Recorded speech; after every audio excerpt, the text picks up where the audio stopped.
Alright, what is good, everybody? Quancredible here with a review for Fortnite Chapter 66. This chapter was dope because it was split into basically two main parts you could kind of categorize it as. With the first half really focusing more on Arthur, and then the second half back on the main group of the Four Knights of Prophecy or Four Knights of the Apocalypse. It gives us like a very, very brief overview of Galen and Melascula, kind of for those people who may not have read or watched Seven Deadly Sins, just to kind of bring you kind of to speed on like who they are and like what they were in the past. And then we also get some reasoning on why Arthur is using them, because I understand that some people may feel like, well, if Arthur is so pro-human and anti everyone else, why would he use demons? But this kind of really breaks down like his whole mindset on the entire thing by saying that like this is atonement for their past deeds.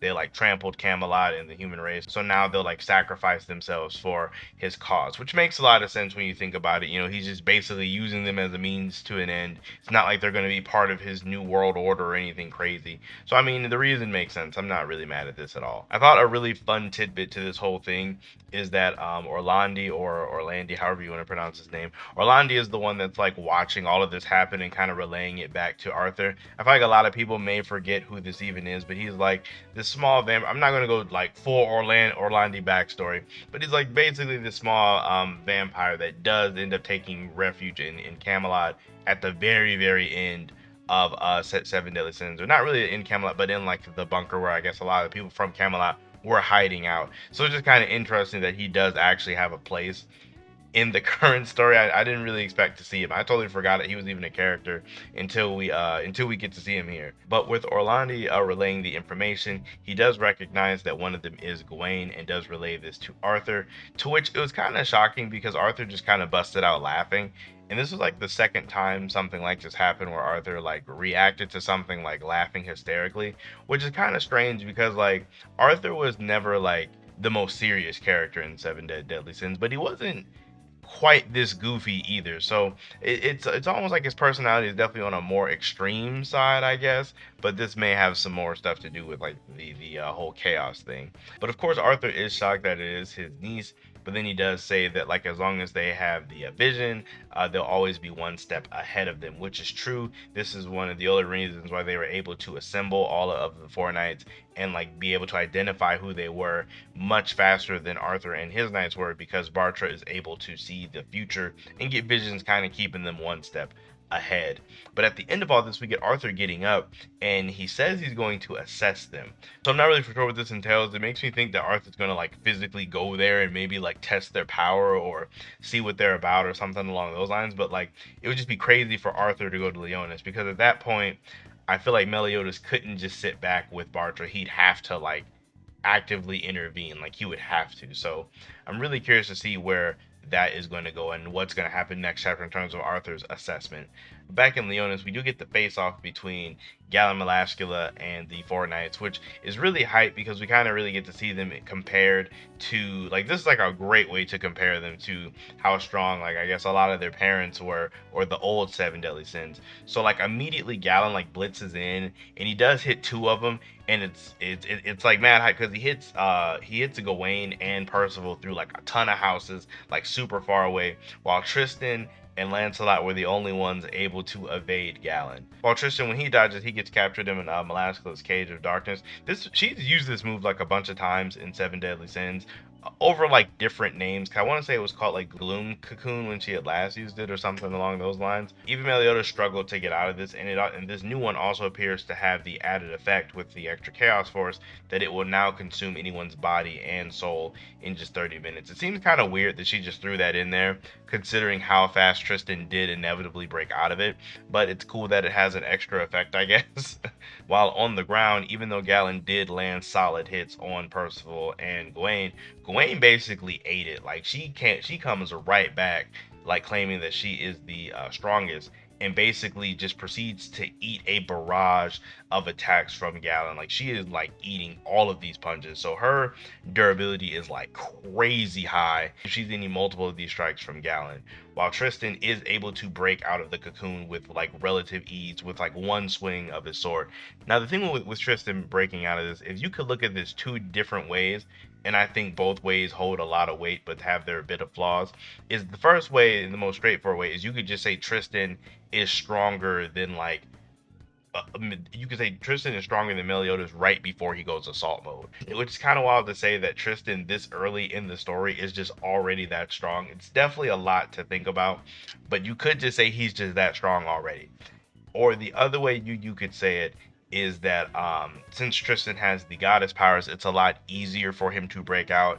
Melaskula used his move against Meliodas. She claimed that like his hellfire wouldn't work on it, kind of like insinuating that like the demon powers have a lesser effect on this type of a move, while the goddess clan and like while the goddess abilities would more than likely have a easier time breaking out of it, if you want to look at it that way. I mean, I don't know really where I fall on it. In my opinion, I'm kind of in the middle.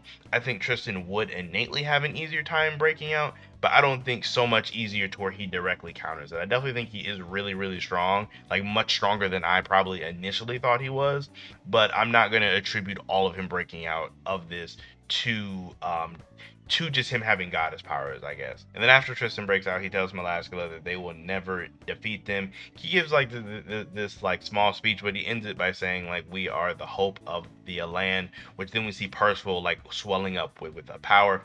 As we know, Percival does have the power of hope.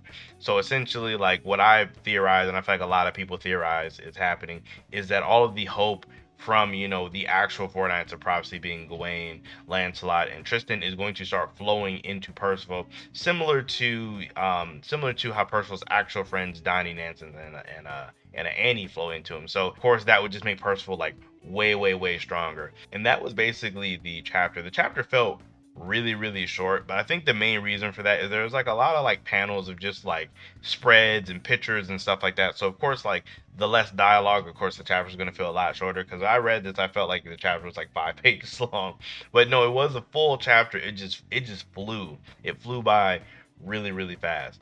I guess the major takeaways from this chapter is um again, we're really seeing the actual gap between Percival and the other knights. To whereas Percival couldn't even dodge. He could not dodge Galen's attack at all. Gawain was able to eat it, but essentially only Tristan and Lancelot were able to avoid it. So I feel like the order may actually be as we think it is in terms of like Lancelot and Tristan at the top, little bit of a debate, between who is the strongest there, but then probably Gawain and then Percival like definitively at the bottom in terms of like strength and all that kind of stuff. I will say he more than likely has the most potential since he's the main character, but just at this exact moment, that's probably how the actual ranking goes. If it was me, I'd have Lancelot slightly above Tristan. I could be biased, but I mean, Tristan did have that statement where he said Lancelot is stronger. He could have been being modest, but that's just how I see it. I do think in next chapter that Galen and Melaskula will be like defeated, like which sounds crazy because I know that they just got here, like we just got to see them, and they haven't been around for that long. But I kind of think they may actually end up losing already this early into them being like brought back into the story, because I kind of feel like they're just being used as more like a measuring stick for us the reader to kind of see how strong the four knights are, and then Arthur shows up potentially at the end and absolutely destroys them, and then we get to see how far they need to go. That's kind of how I think the next chapter is going to go.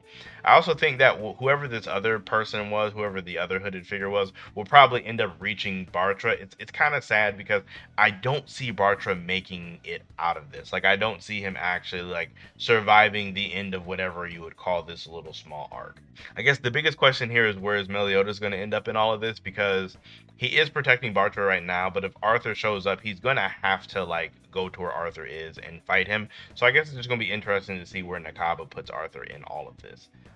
Aside from all of that, that's kind of my overall thoughts on the chapter. I'd probably give this one like a 7. Like I felt like this chapter would feel more hype to me, but it was only the very beginning of the fight, so nothing really crazy has happened yet. I feel like next chapter will be like crazy hype because we're going to get like more of the conclusion and more Arthur stuff. So I feel like next chapter is going to be like amazing. But let me know how you guys feel about the chapter down below, as well as what you guys think. I am kind of curious to know where you guys think the overall strength of the actual four knights of prophecy is. Like, do you think that like Tristan is actually like right where pre-assault mode Meliodas is? Like, I know that sounds crazy, but I just want to know like where you guys think he falls, because that, I mean, that's kind of where it looks like the bar is. So I guess I just want to know other people's opinions on that, as well as what you guys think is going to happen next chapter. But that being said, you guys all enjoy the rest of your day, and I'll see you all in my next video.